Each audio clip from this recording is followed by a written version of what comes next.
quand on tape CrossFit sur YouTube, on voit que des monstres. Ces gens-là, ce sont des professionnels, c'est pour la performance qu'ils font ça. Ça n'a rien à voir avec ce qu'on fait dans les salles de CrossFit, où on cherche vraiment à développer les capacités fonctionnelles des individus.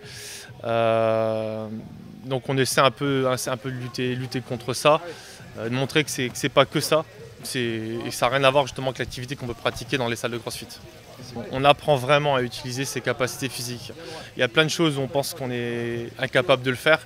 Et finalement, on se rend vite compte qu'on est bien plus capable que ce qu'on imagine. Et une fois qu'on a cette confiance en nous grâce à l'activité, en fait, on peut la transférer sur les activités de la vie.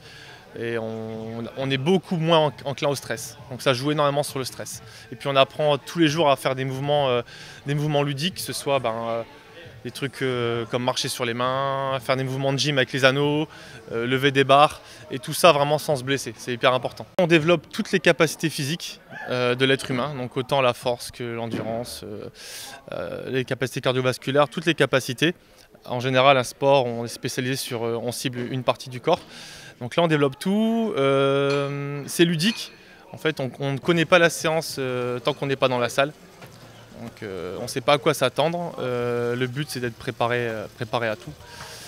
Et on apprend des mouvements tous les jours, en fait, des nouveaux mouvements. Dans la séance d'aujourd'hui, donc il y aura une partie échauffement spécifique qui va durer une vingtaine de minutes.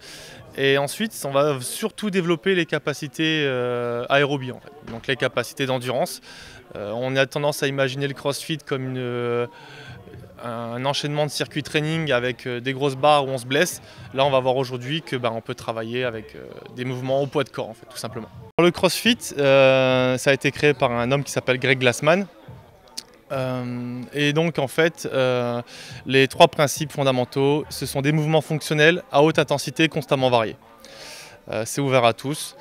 Le but, c'est de permettre aux gens d'utiliser au mieux leur corps et leurs capacités fonctionnelles. On se base sur trois gros sports, trois activités qui sont la gymnastique, l'haltérophilie et l'athlétisme, en fait. Voilà. Donc le principe, c'est